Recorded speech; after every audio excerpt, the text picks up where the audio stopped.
The last part of the program. Okay, so basically I'm looking into the final part is combustion challenges in fire safety. And I have included some of the things that you asked me to include yesterday, and as looked upon from the perspective of the challenge, okay? And I mean, of course, the challenges of today are mass timber buildings, lithium-ion batteries, photovoltaics, sustainability. You know, these are the challenges that we're facing today. But to be honest with you, the challenges of the future have to go one step further, okay? And they are, in some cases, a little bit more complicated and a little bit more interesting, you know, than dealing with problems that have landed on us. You know, the reality is that we did not invent lithium-ion batteries. You know, somebody else did, and then we have to deal with the problem, okay? So let's try to look a little bit into this problem in a proactive way.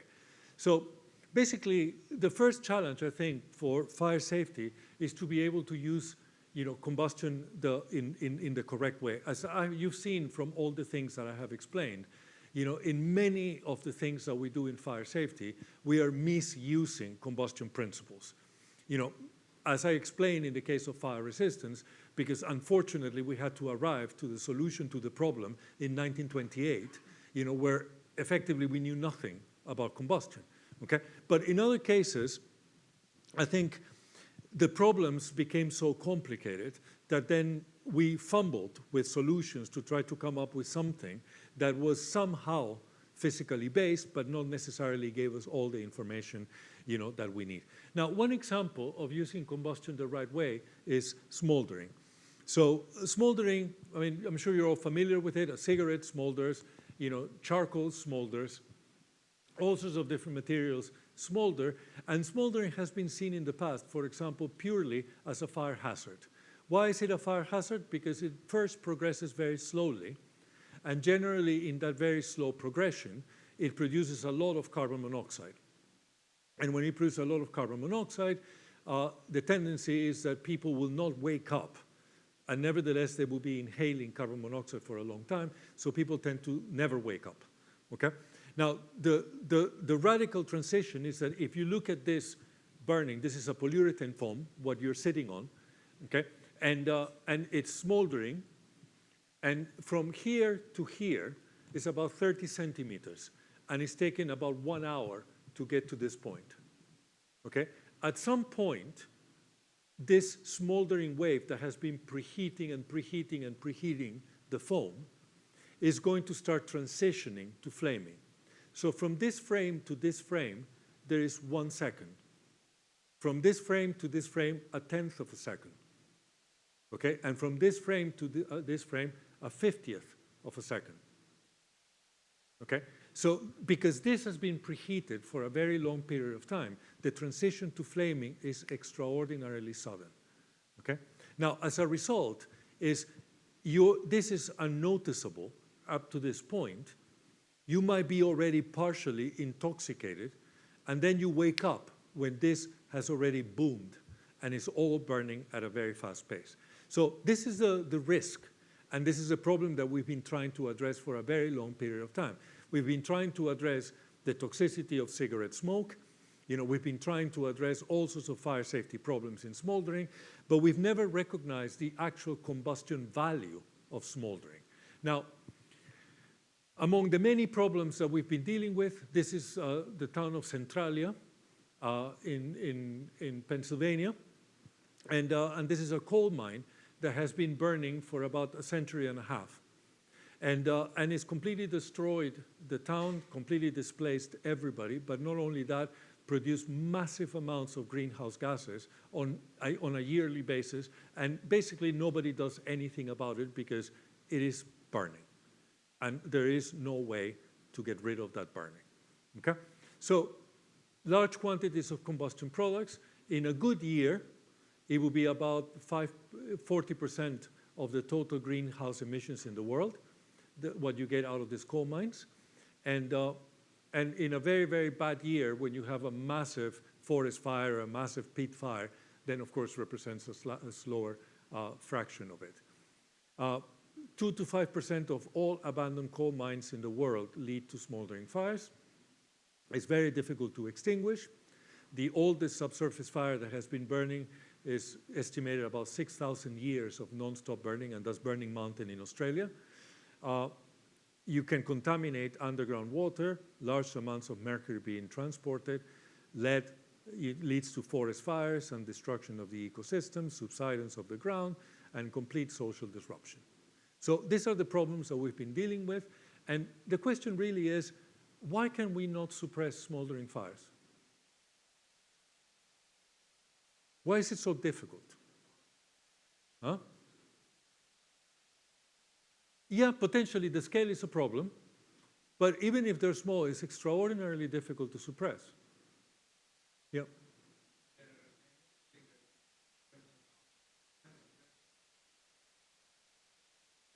But anything that is kinetically driven is governed by Arrhenius. And by being governed by Arrhenius, all you have to do is lower the temperature a little bit and you will suppress it. Yeah, but flaming is exothermic.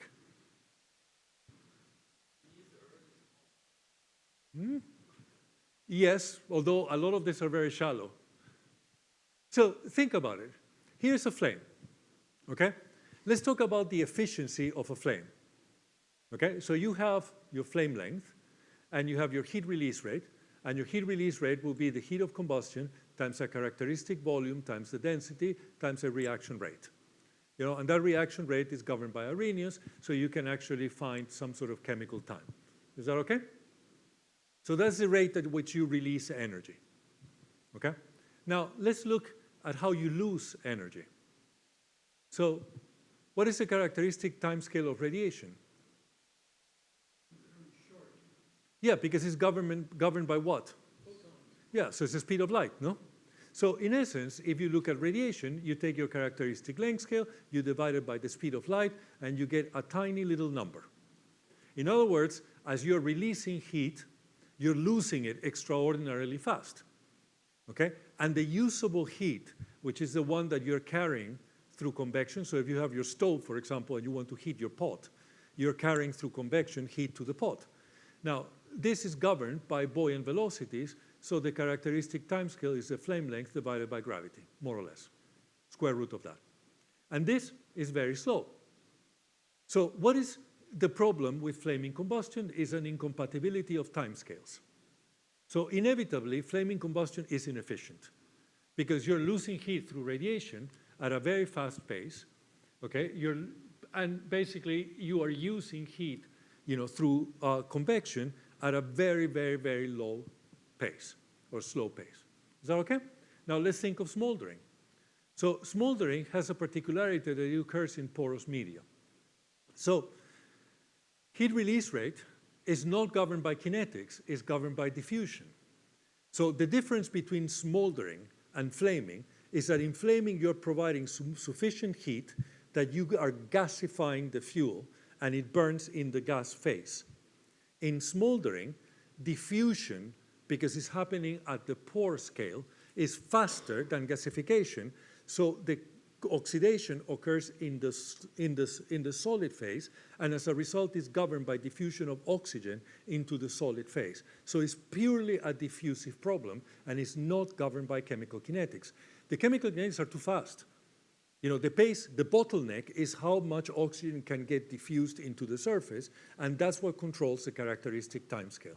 So your characteristic timescale is effectively a diffusive timescale that is basically governed by the pore diameter, and it can be simply represented by this very simple diffusion equation. Okay, so diffusivity, the gradient between ambient and zero at the surface, and the square of the diameter of the pore. Okay? Now, let's look at radiation.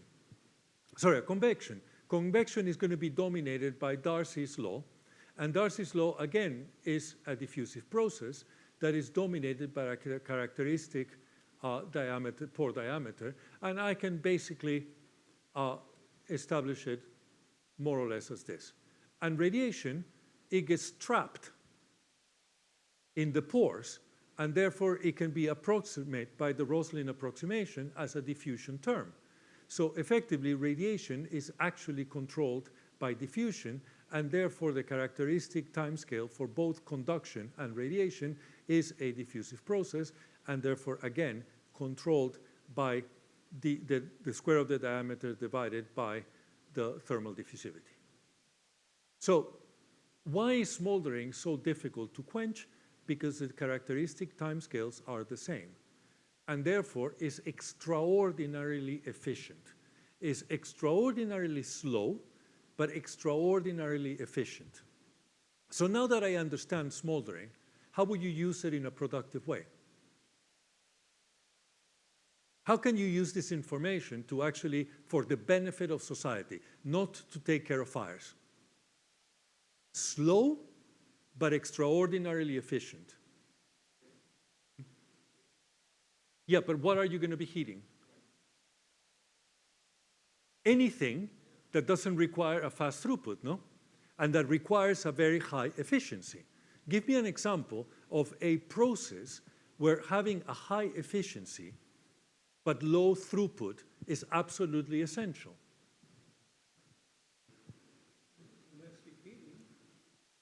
Potentially.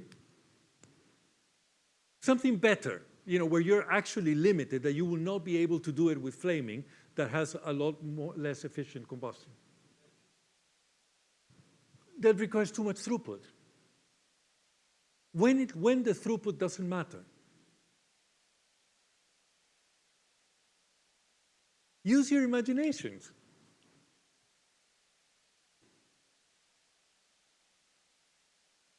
What are the things that we have that we cannot use anymore and they keep accumulating? Waste. Every time that you have waste, is generally dominated by very high moisture contents, very low calorific outputs, because it is waste. A landfill, a hospital, a contaminated soil, a water sludge, all these things have very low calorific outputs, and therefore efficiency is fundamental, okay? And because it's waste and it's stuck in there, it doesn't matter if it takes me a week or a month to get rid of it. The fact that I get rid of it actually becomes a fundamental benefit to society. So let me give you a few examples of that. First, smoldering is tricky because to be able to get it right, it cannot flame and it cannot quench or pyrolyze. Okay? So you have a very narrow window in which occurs, so you need a lot of technology to get it right. So insufficient heating would basically favor pyrolysis reactions, and too much heating will lead to gasification and flaming, and you're away. And the same, if you are at very low heat fluxes, pyrolysis pathways will dominate and is endothermic. So smoldering propagates as a front, and you can have different types of approaches, but effectively what you get is a front that pyrolyzes the fuel and then propagates into the virgin fuel. Now, if you blow in the direction of propagation, which is forward, basically all the heat from smoldering is used to pyrolyze and burn the fuel. Now, if you blow in the opposite direction, then you will be wasting heat because it goes into the char or the ash that cannot burn anymore. So forward smoldering is the type of smoldering that actually is productive. Now, here's a simple video that shows an experiment where you can see the propagation of a smoldering reaction. So it's a very slow process that propagates in a porous media and eventually consumes all the fuel that is embedded in the porous media. So contaminated soil is one example of waste. So you have basically soil that is filled with hydrocarbons that are combustible and generally a lot of water. So basically contaminated soil can be ignited, allowing for a smoldering reaction to propagate, and you get the reaction front going through the fuel if you do it in a forward mode. And you get the propagation wave. These are temperature as a function of time. So the result, this is a contaminated waste. This is the outcome. You've consumed all the waste, all the heavy hydrocarbons, and as a result, basically you get clean soil. Now, what is still to learn in this space? We know how to write the equations. Basically, they're all the typical equations of transport in porous media. but we don't know what to fill for the parameters. So where is the space where we can learn and we can progress? By finding ways by which we can actually develop, for example, the appropriate heat transfer coefficients, the appropriate chemical kinetics, the appropriate thermal parameters, so that the transport equations can be solved, correctly. And as a result, you can reconstruct the smoldering chemistry, but in the case of robust smoldering, you can actually model it as a very simple thermal wave, with heat generation governed by oxygen supply or diffusion into the solid. So weak smoldering extinction does require chemical kinetics, so if you want to explore the boundaries, then you can actually do that. So here's an example of a challenge that still remains, is how to quantify the oxygen mass transfer, which is really what dominates the heat release rate. And that we still don't know how to do it very well in porous media. So basically, that's one example. So it's turning the cake upside down, okay? We've been working on this problem forever. We recognize it's almost impossible to get rid of it. And we recognize why the efficiency is so high. And then we flipped it upside down and we turn it into something that is useful. It's no longer a fire problem, now becomes a waste treatment process, okay? And all this knowledge that we've acquired in fire can be used for that. Now, another example is how to understand the performance of safety systems. As you've seen, there's a lot of tradition in fire, and a lot of things are done without thinking too much. And for years and years and years, we have developed mechanisms to try to solve problems as they were thrown to us without having the knowledge, to deliver that. Now, we're past that. We've got to the point where we actually really have to look into how to understand the performance of fire safety systems, okay? So here is a fire safety system that has looked exactly like this since the mid-19th century. Sprinkler systems have not changed in 170 years. Granted, the first department chair of MIT was the guy who invented the sprinkler head, and of course, it was a great innovation at the time, but 170 years later, it's a very, very conventional system. Now, what do we need to learn, and what are the holes in what we know about sprinklers? The basic principle of extinction is if you take a chemical reaction and is going to be dominated by the temperature, is going to be dominated by concentrations, is going to be dominated by the chemistry or the pre-exponential factors, and the activation energy, and all these things. Now, all these mechanisms can actually kill this flame.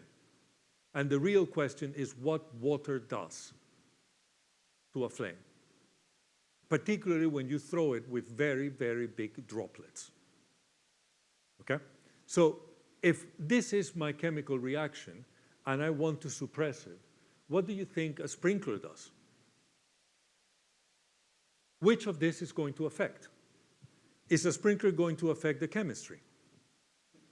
No. Okay? Is the sprinkler going to change the temperature of the flame?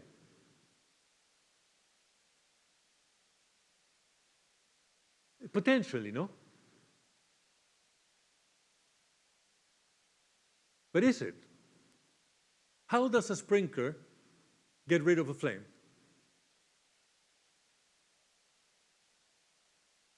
Sorry? Makes a layer between the fuel and oxygen.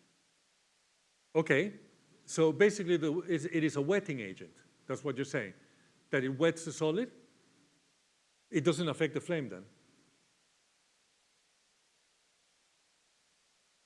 Doesn't have an oxidizer. Well, but what if the flame, no, but I mean, if what you're saying that it is just a wetting agent that covers the fuel and doesn't allow the fuel to mix with the oxygen, is that what we're doing? That's what you say that a sprinkler does? The temperature is one thing. So do you think that it actually changes the temperature here in your exponential?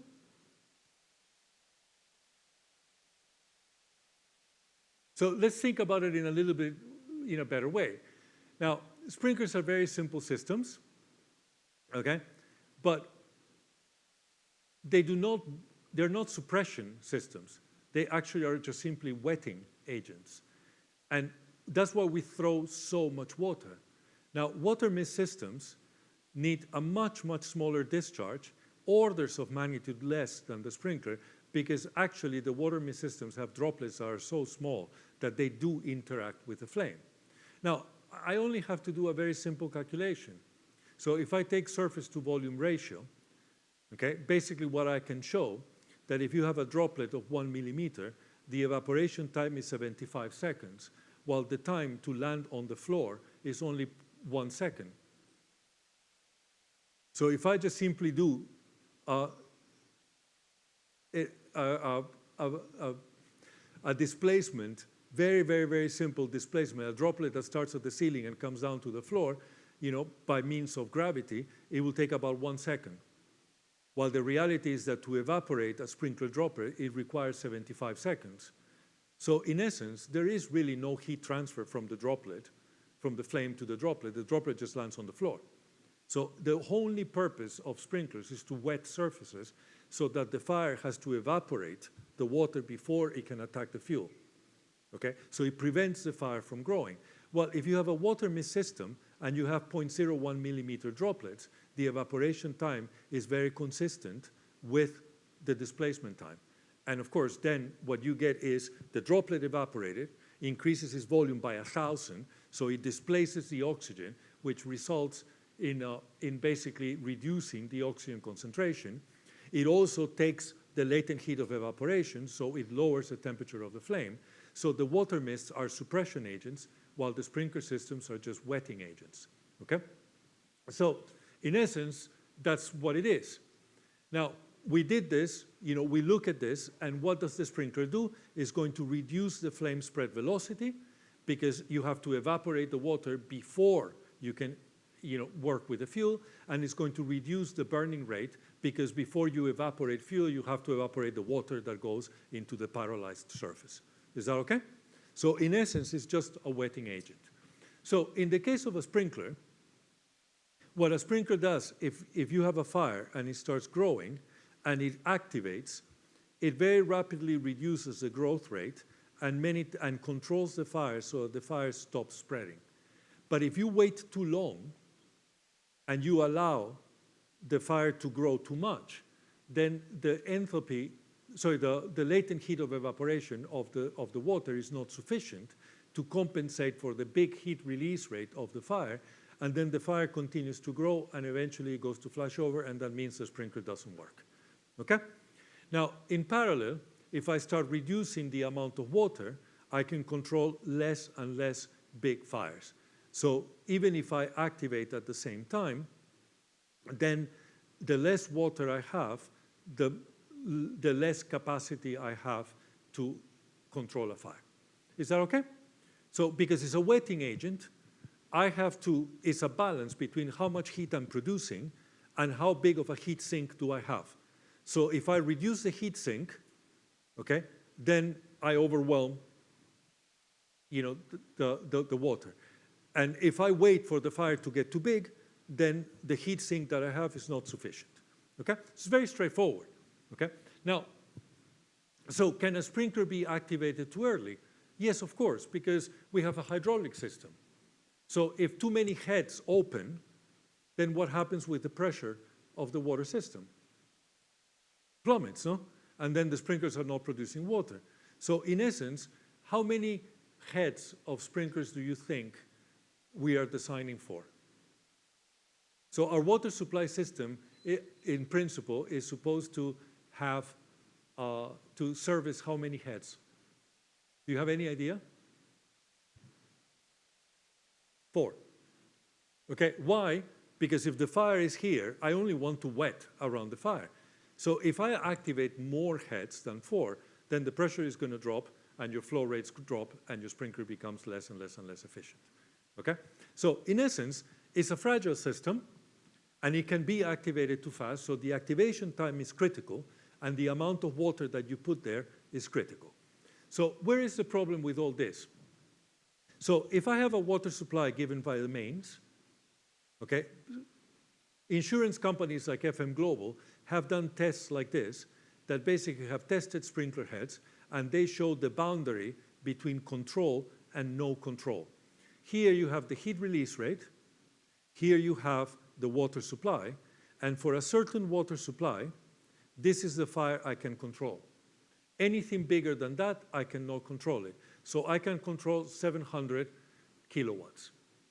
Now, if you go to the plot and we are designing, for example, in a parking garage for a slow-growing fire with 700 kilowatts, then what I have is that I can deal with this fire up to this point, and as a result, I have an activation time that is about 210, 220 seconds. If I activate later than that, then the fire is too big and I cannot control it. Is that okay? Now, what is the problem with this? And this is where we can actually do a lot more. Right now, this type of plots are proprietary. Only organizations like FM Global that have massive labs can actually come up with this data.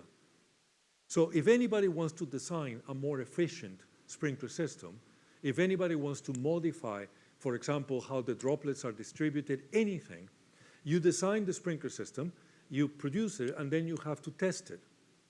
Okay? Then you test it, and that data becomes proprietary. So if I'm an engineer that wants to design a sprinkler system for a building, then I don't have access to that plot. I got that plot because it was a sprinkler that was discontinued, and somebody gave it to me because nobody cared anymore. Okay? But those plots are not available, and they can only be obtained by people that have massive labs where they can actually test the systems. Now, in reality, there's all this physics behind this that we could actually be implementing to properly do performance-based design. But nevertheless, the reality is that unless we substitute this by science, we will not be able to ever design explicitly the performance of a sprinkler system. It will always be cloaked by the data, okay, that has been collected in a laboratory, and what a sprinkler manufacturer will give you is purely, this is how you should install it.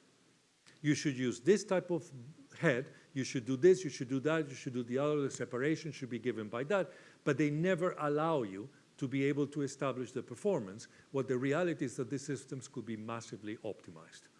So in essence, the activation time can be calculated, and basically is the heating of this bulb that when it reaches an activation temperature, because the liquid evaporates, the pressure increases, the glass bulb breaks, opens the valve, and the sprinkler comes out. So if I want to calculate the activation time, I could calculate the activation time. All that it takes is a simple lump capacitance analysis of the heat being transferred to the bulb, which results in an increase in temperature as a function of time. Now, all the thermal parameters are lumped into a coefficient that people call the RTI, which is a response time index. And all it is MCP divided by H, okay? And effectively, that simple equation, if I solve that simple equation, I can actually calculate the evolution of the detector time as a function of time. And by doing so, I could calculate the activation time. The lower the RTI, the faster the response, and basically all these things can be calculated, but nowadays, they just give me the numbers. This is the RTI that you need. And that's all you can do, because you cannot calculate the performance of the system. Now, can I calculate the boundary condition? What is the temperature and the velocity at the position of the sprinkler? Again, the information that I have are empirical correlations that are very, very basic, that apply only to a very narrow set of conditions, which is a perfectly flat ceiling, that is much, much greater than the size of the fire. Now, those are called the Alper correlations, and they stem from a series of experiments that was done by Alpert and by McCaffrey that shows the evolution of temperature of a fire as a function of height, and then the evolution of the temperature on the ceiling. And they came up with these very simple correlations, but that unfortunately are of very narrow application. Now, here is a space in which we could do a lot more with CFD, for example. So we could actually do an enormous amount with CFD to try to improve on those correlations instead of using these very simplistic factors. Why do we retain these very simplistic factors? Because if I don't have the other information of when it works and when it doesn't work, what's the point of refining this? Why do I want to do a sophisticated calculation if I don't have the key piece of data? But the reality is that if I want to do it right, I could do it right. So I could basically establish what my fire is going to be. I can even do it in a probabilistic way by doing a Monte Carlo simulation, for example. And with that boundary condition, I can, and the characteristics of the bulb, I can use a better thing than this correlation to calculate the activation time. But on the other side, I need this. So if I have this, and I know what the supply of water is, then I can establish the maximum controllable fire. And on that basis, then input the fires that I have, see what is the activation time that I need to achieve, and then make sure that I've done it right. So as you can see, even the most conventional and antiquated of systems, if we actually focus on the real important aspects, there's a lot of improvement that can be done. Now, from a perspective of sustainability, sprinkler systems are a mess, because the amount of water that they use is extraordinary, because they're calculated in a way that is very, very random and basic. Now, can we reduce the amount of water that we incorporate in sprinkler systems? Of course we can. Can we optimize the sprinkler heads? Of course we can. Can we make them more effective? The effectiveness of sprinkler heads is no more than 70%. And for a safety system, having 3 failures out of 10 is disastrous. But nevertheless, we're sitting with hardware from the 1850s, and because of the way in which we think, we're not using science to try to make it better. So the future requires a substitution of all these empirical parameters for proper calculations, and we have the tools to be able to do these things. Now, this is one area that actually we've done a lot of progress, and people are working very hard to increase the progress.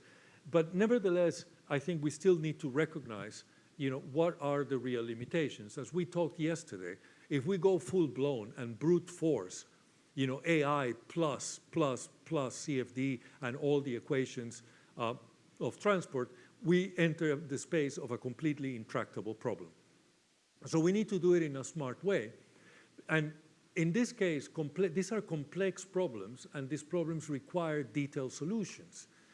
Simple calculations like the ones that I've shown through the last 2 days or 3 days are actually too coarse and too conservative. And we need to be able to do something that is slightly better. And only CFD is going to give us that. We cannot get anything better using a zone model that ignores completely the fluid mechanics. So we need to be able to do this properly. But we need to do it with precision, robustness, and we need to handle uncertainty in a way that is consistent with what we need. And that is the part that is very, very difficult. So validation and verification need to be consistent with the complexity of the model.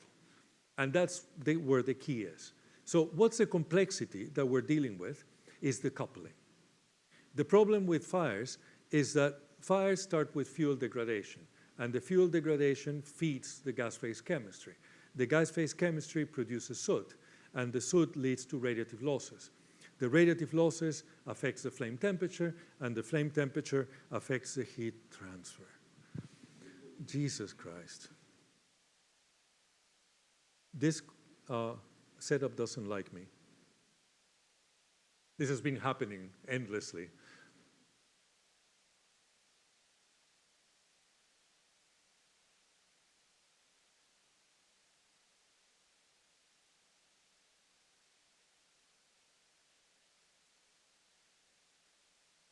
This was not even a video.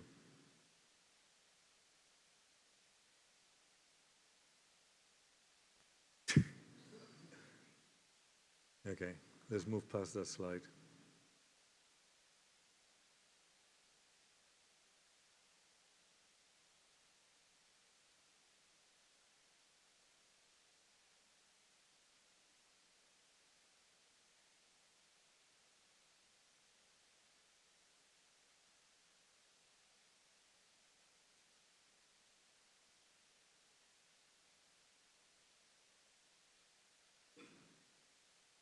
So basically, what I was saying is that the flame temperature then affects the heat transfer, and the heat transfer is the one that produces the fuel. So this inevitable coupling that also is going to affect the air entrainment, in other words, is going to affect how fuel and oxidizer are going to coexist. Then without that coupling, it's almost impossible to solve the problem, which forces us to bring the entire domain, because we need to touch the boundary conditions and we need to resolve the deep parts of the problem. So if I take a very simple example of a tunnel fire, so if you want to try to model a tunnel fire, you start looking into how do I use CFD in this problem. And you have started to look at the complexity of the chemistry and the complexity of turbulent flows. And I mentioned this was the hotel lecture by Pope, where he basically said that on the basis of complexity of chemistry and complexity of turbulent flows, different models have to be created for different parts of this map, okay? Now, think of a fire in a tunnel. Here you have a fire in the tunnel, and that fire is going to start producing smoke, and that smoke is going to start displacing itself. Then it's going to interact with the fans that are going to introduce complex turbulence. Okay. This is getting very annoying.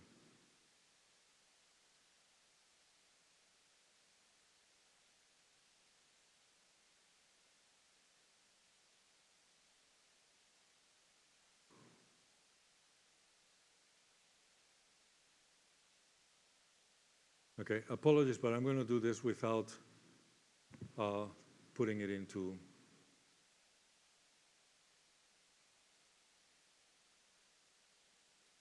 Okay, so if you think about the problem and you think of the different sectors in here, so if you're here at the tip, at the edge of the flame, this is going to be laminarized flow.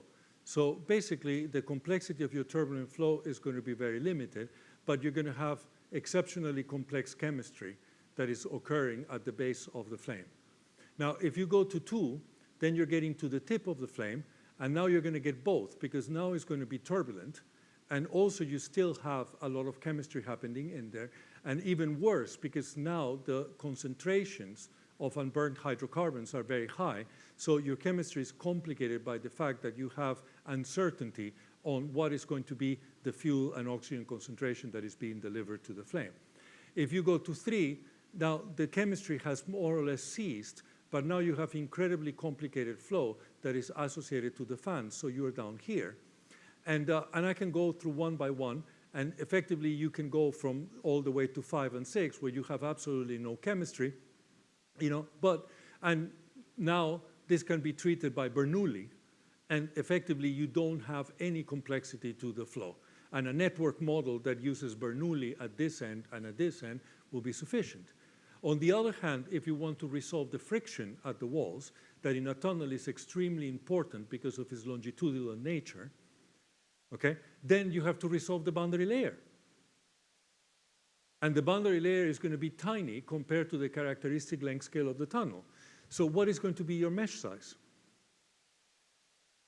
It becomes very complicated, no? So doing CFD in a tunnel becomes an extraordinary challenge, and these are the kinds of things that we need, to consider. So in essence, all these fire problems have this extraordinary characteristic of navigating us, through time scales and length scales that are of an extraordinary range, and they all need to be resolved. So how do we do this in a way such that is elegant, and it actually optimizes the use of computational resources? So this is an example of forest fires.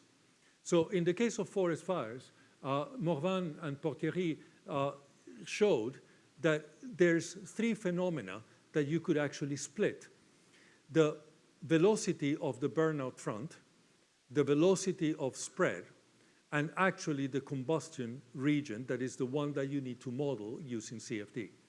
You can actually develop an adaptative mesh that moves you from the area of combustion all the way to atmospheric modeling. And But for that, you need to have this, to describe the fuel in an appropriate way, in such a way that you get the heat release rate correctly, and especially that you get the characteristic length scale that allows you to create the area where you have to have high resolution of your combustion CFD. So basically, once you resolve that, and then you change the turbulence model to try to adapt it, to atmospheric model, you can blend the two of them, and by intelligently breaking the problem into individual pieces, you can reconstruct the entire event. Now, that is one aspect of the problem, but unfortunately is not all the problem. Now, the nature of the vegetation is controlled by a multiplicity of timescales. The first timescale is the one that corresponds to the water cycle that determines what type of vegetation you will have. And depending on how the water migrates in the soil, you will get different types of vegetation with different combustibility criteria. Now, then you have the different timescale, which is the timescale of the months before the fire. When if you start getting a drought, for example, your vegetation is going to start losing moisture, and its flammability, again, is going to change. Not only the vegetation that you had was a type of vegetation, but it starts evolving in a completely different way, which brings you to the day time scale, which is the weather conditions in the specific day, high wind conditions, high temperature, low moisture, that effectively are going to prompt the ignition of the fuel and the subsequent growth of the fire. So in all these cases, you have, again, all these very complicated timescales that you need to address. Now, how do we deal with this? It's quite interesting, actually, because it's a combination of data and models, but you need to get the right models structured in the right way and input the right data to be able to calibrate those models in a way that is appropriate. So basically, you will get, for example, satellite data combined with drone data, combined with a number of things, but your monitoring cannot be restricted to when you are having a fire. Your monitoring should be long-term monitoring because you want to see how your vegetation is evolving and you want to create these risk maps. Now, the risk maps as they exist today are static because they don't look into the evolution of the vegetation in time. They basically look at the type of vegetation and they look into static parameters that are not being monitored on a regular basis. So in essence, right now, we have a space in which we need to improve the interaction between data and models to try to be able to solve problems of the complexity of this nature. So, we need to get accuracy and speed, and right now the types of models that we have, WFDS and Farsight, suffer from two things. They're too slow and the inputs are too random, okay? And they're not basically taking into account all the data that we are accumulating that actually will enable us to improve these models. So are we capable to use machine learning to predict all this?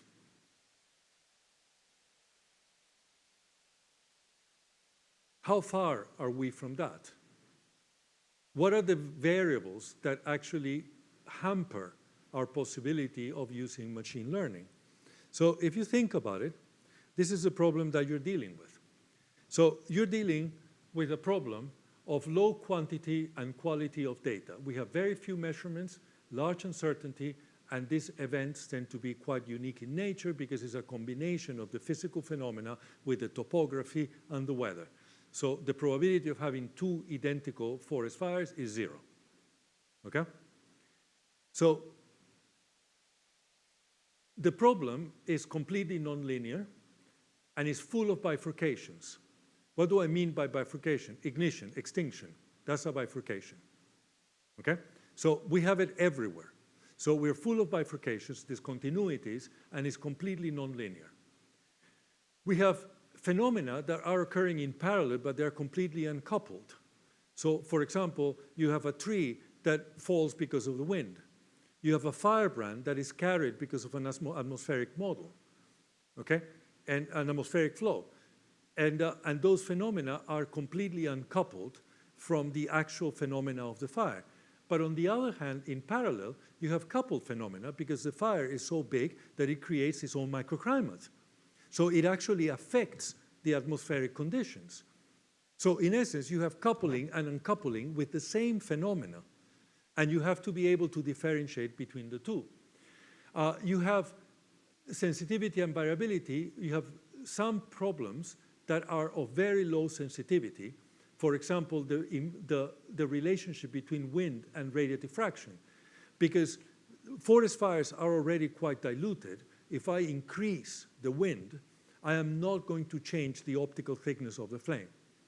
But on the other hand, I can have wind and temperature, and then it's very highly sensitive. Because if I change the wind, I tilt the flame, I concentrate the energy, and the temperatures go up. So in essence, phenomena that are driven by fundamentally the same variables can be on the high sensitivity or in the low sensitivity at the same time, and there's absolutely a lot of compensation. So high wind equals high convection, but high wind equals low radiation. So you can compensate one with the other one, so they're blended within the equations. Now, the reason why I put that list of 5 points in yellow is because I took it from a review of a professor in MIT in the Department of Applied Mathematics who actually put this same points as being the 1, 2, 3, 4, 5, 6 biggest challenges for using data simulation, machine learning, deep learning, and AI. Okay? So if you look at the review papers in AI, you will identify that all these things are the big challenges for AI, and forest fires has them all. Okay? So how far are we from being able to use these tools? I think it is quite far, but nevertheless, I think that, that this is an area where inevitably we're going to have to start working in. But I think the way we need to work in it is an intelligent way. It's constructing models that are actually fit for the use of these tools. Not using our existing brute force CFD codes, but actually constructing models that enable us to use this appropriately. So why is that important? Because the simplistic approximations are not good enough. But right now, and I'm going to try to see if I can put this in the viewing mode. Hopefully it's going to work for a little while. This is the state of affairs today. Okay? Here is a fire in one compartment. And this was an exercise that was done by a researcher where he asked some of the leading fire modelers in the world to basically model this scenario. He gave them all the inputs, okay, and asked them to model this scenario and make sure that they provided their results before the experiment was conducted and the data was released. So it was an a priori modeling. So in essence, you did the modeling. So before running the full experiment, they did tests to calculate the heat release rate of tables of every component. They told them exactly where the tables were going to be, how big was the opening of the window, all the sizes of the compartment. Every detail was provided to the researchers with absolutely great detail, even videos of the tests. And then they were asked to model the results. So there were several researchers who modeled this, and these are the results. Okay, so you will see the different colors represent each group, and the data points are represented in black. And of course, you might argue that E1, which is the green 1, if you're doing temperature versus time. But then if you're looking at the descent of the smoke layer, here's the descent of the smoke layer, and E1 is completely wrong. Apparently, their smoke layer actually went up instead of going down. So depending on what variable you're looking, there's a different winner, and there's different losers. And so basically, that gives you the level of uncertainty that we have with a priori modeling. Now, it doesn't really matter what variables I look into. So for example, if I look at the temperatures vertically, again, you can see that in some cases, one group predicted it properly, but then they did it completely wrong when you look in a different location in the compartment. So this corresponds to different places in the compartment and is temperatures as a function of height. And you can see not only the range of error or variability between the different modelers, but also you can see that nobody actually did anything right. If anything came out right, it was purely by chance. Now, furthermore, if you look at the tests are a real big problem because I repeated the test twice, okay? And you can see that one test went to flash over and continued to burning, and the other one just died. Okay, why? Because I put a configuration in this corner that made the whole process too sensitive to how fast the bookshelves ignited. So if the bookshelves didn't ignite and the fire spread in this direction, then effectively it didn't flash over. But if for whatever reason the flame tilted a little bit and ignited the bookshelves, you got vertical flame spread, and then the whole corner ignited, and then you got flash over. So even the experiments have a very big variability. So we need to be quite careful about these things. So what is the real problem? Are models not good enough? Are modelers not good enough? Okay? At the end, are the tests not good enough? So there's still a lot of work that we need to do in this space because right now fire models are not ready for validation and verification. So we're far from there. There's too many uncertainties, too many variables that are unknown, and I think we still need to do a lot of work in doing this correctly. So what's next? You know, I don't think comprehensive fire models will be a full viable solution for a very long time. You know, fundamental understanding of the different processes involved and their couplings can enable formulations that are consistent, you know, with the domain. And the simplified formulations need to be specifically designed for the purpose of CFD-based scaling up of a fire. What do I mean by that? That effectively we need to simplify certain parts of the CFD so that we make them more robust and we can scale up these fires appropriately. I mean, it will not be a presentation, you know, given by somebody coming from the United Kingdom without having a picture of His Majesty, okay? So, you know, there is King Charles, you know, doing the weather forecast. You know, weather forecast, as wrong as we get it, is a much simpler problem than fire forecast. But nevertheless, if we understand what we're looking for, I think that we can actually do quite a bit, you know, with this. So if we look at the three key variables that we need to address, which is complexity, the data that we can recover, and the time that we have available for response, and we analyze the different environments in which we work, then we can try to construct models that are catered to deliver what we need. And those models, as I say, will simplify certain parts of the problem, will exploit the data that we have, and try to deliver the output that we need at a rate or at a time that is appropriate for the necessity. So for example, if I'm designing or working with the International Space Station, where I have a perfectly controlled environment with a very high sensor data, but it's a very complex environment where I need to respond extremely rapidly, the problem that I'm addressing is a problem where I can take advantage of the sensor data, but I'm constrained by the complexity and by the fact that I need to respond like this, okay? Now, that's a very, very different problem that if I look into a forest fire, where my data is extremely poor, okay? The complexity is extremely high, but the response time allows me for a much, much more delay. So I have space to respond. My model can be slower than it would need to be if I'm dealing with the space station. Now, if you're dealing with a building, you're somewhere in between. You have less complexity, you have maybe less time, and you have less control and sensor data, and that's a very, very different problem. You know, and like that, I can take every piece of infrastructure, and you will see that they all fit in different parts of the domain, but they enable you to treat the conservation equations in a different way so that you can achieve, you know, your objectives.